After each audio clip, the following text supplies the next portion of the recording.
जिंदाबाद जिंदाबाद कर्मचारी अधिकारी एकता जिंदाबाद जिंदाबाद जिंदाबाद कर्मचारी एकता जिंदाबाद जिंदाबाद जिंदाबाद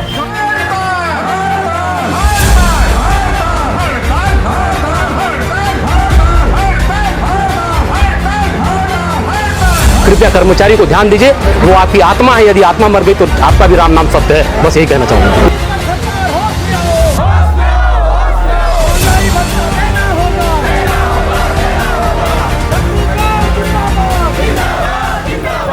आज की जो हड़ताल है वो हमारा निश्चित रूप से जो है हमारी जो मांगे हैं, मुख्य दो मांगे हैं। पहला तो जो है हमारा डीए का मांग है, महंगाई भत्ता, जो केंद्र सरकार 34% दे रही है और राज्य सरकार जो है हमको 22% दे रही है। इस तरह से हम जो है 12% के लॉस में चल रहे हैं। प्रत्येक कर्मचारी को प्रति माह 4,000 से 10,000 15,000 की लॉस हो रही है। और आज महंगाई के दौर इतना है, आप सभी वस्तुओं के दाम को आप जान रहे हैं। हम कर्मचारी जो है उसी मतलब जो है नौकरी करके जो है हमारे परिवार को पालते हैं। तो कहीं ना कहीं जो है सरकार हमारे साथ जो है इस प्रकार की मतलब सौतेला व्यवहार कर रही है, जबकि अन्य राज्यों में जो है महंगाई भत्ता दिया जा रहा है। जैसे राजस्थान है, गुजरात है, मध्य प्रदेश है, उड़ीसा है, सबसे गरीबी जो राज्य है उड़ीसा है, वहाँ दिया जा रहा है। लेकिन यहाँ पर जो है अधिकारी कर्मचारी को छला जा रहा है। ये भूपेश सरकार जो है हमारे साथ जो है अच्छा व्यवहार नहीं कर रहा है।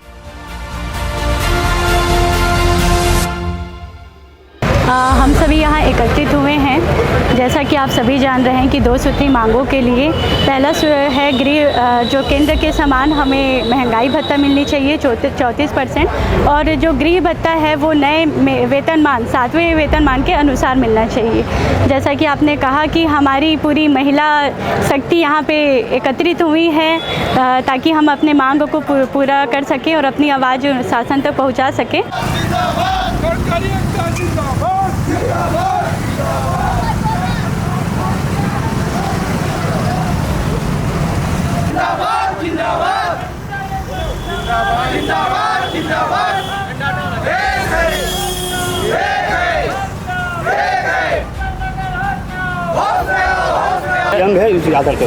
मैं आपसे ये कहना चाहूँगा कि वर्तमान में जो हम मांग कर रहे हैं ये हमारा मौलिक अधिकार है, मांग नहीं है। क्योंकि 12% डीए महंगाई भत्ता केंद्र के समान इनको देना होता है। इन्होंने घोषणा पत्र में भी इस बात का लिखा है कि हम भी जब भी केंद्र देंगे तो हम आपको ये चीज़ें देंगे।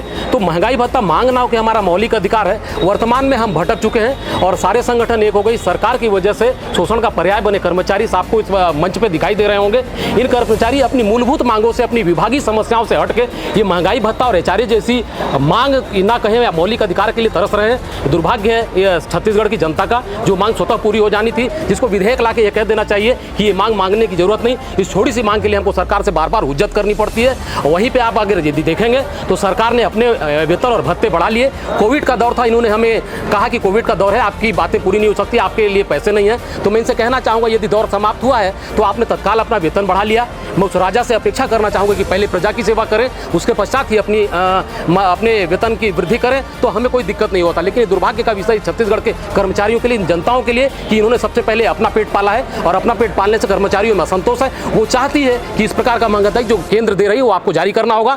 आपको मैं बार बार कहना चाहूँगा कि इन्होंने जो एक नई परंपरा चालू कर दी छत्तीसगढ़ में, देश भर में ऐसी परंपरा नहीं है। आपको बार बार बताना चाहूँगा, प्रदेश के सारे राज्य आप देख लीजिए, छत्तीसगढ़ देख लीजिए, इनका ये कहें, इनका साथी राज्य जो है राजस्थान, जहाँ इनकी सरकार है, उन्होंने तत्काल जैसा ही केंद्र ने जारी किया इन्होंने जारी कर दिया। पता नहीं भूपेश जी क्यों पीछे रहना चाहते हैं। इन्होंने एक नया सूचकांक बनाया, पता नहीं छत्तीसगढ़ में महंगाई का कोई सूचकांक नहीं।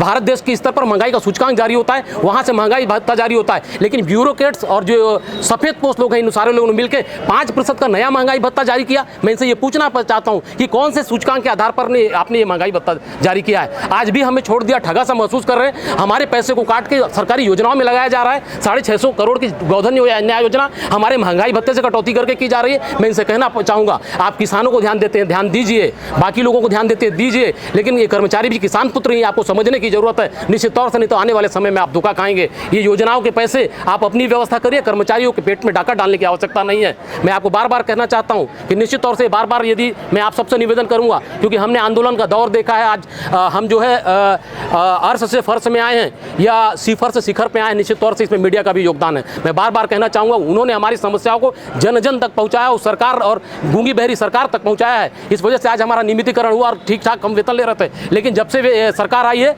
महंगाई भत्तों पर इन्होंने हमारे डाका डाल दिया है। लेकिन एक निवेदन में मीडिया से भी करना चाहूँगा कि निश्चित तौर से महंगाई भत्ता मौलिक अधिकार है, कृपया जब भी अखबार में लिखे तो इसे सौगात ना कहें, क्योंकि सरकार इसको दुष्प्रचार करती है मीडिया में जाकर, बाद में लोगों तक पहुंचाती है कि हमने इनको सौगात दिया। वो हमारा मौलिक अधिकार है, हमें 6-6 महीने में मिलना चाहिए। इसलिए मैं आप सबसे निवेदन भी करना चाहूँगा, क्योंकि आज आप हैं तो हमारा वजूद सुरक्षित है। मैं आपको बार बार ये योजनाएं आती हैं, सारी योजनाएं आती हैं और गलत तरीके से इनकी व्यवस्था की जा रही है, कर्मचारियों को शोषण किया जा रहा है। मैं बार यही कहना चाहूँगा कि ये अपनी व्यवस्थाएं, चाहे विधायक हो चाहे माननीय हो, अपनी व्यवस्थाएं उन्होंने दुरुस्त कर ली। कर्मचारियों को जो नियम थे, जो कायदे थे या भर्ती नियम है, बार बिगाड़ते जा रहे हैं। तो ऐसी व्यवस्था इस देश में क्यों आन पड़ी है? इन सबसे मेरा यही सवाल है। कृपया कर्मचारी को ध्यान दीजिए, वो आपकी आत्मा है, यदि आत्मा मर गई तो आपका भी राम नाम सत्य है। बस यही कहना चाहूँगा।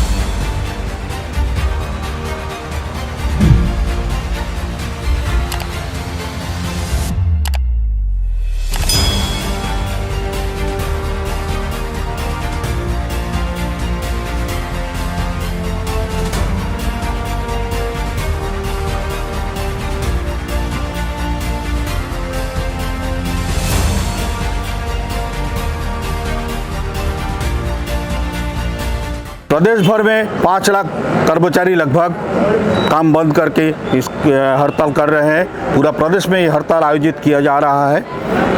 जिले में 5 दिनों का आप लोगों का जो हड़ताल है अभी, इसमें अगर पूरा नहीं होता है मांग, तो आगे किस तरह की रणनीति है, रूपरेखा है? इस पर हमने पहले से शासन को अल्टीमेटम देके रखे हैं। अगर इस पर भी ये तीसरे चरण का मांग आंदोलन से अगर मांग पूरी नहीं होते हैं तो हम चौथी चरण में अनिश्चितकालीन आंदोलन करेंगे। चौथा चरण जो है वो कंटिन्यू चलेगा? हाँ, कंटिन्यू चलेगा।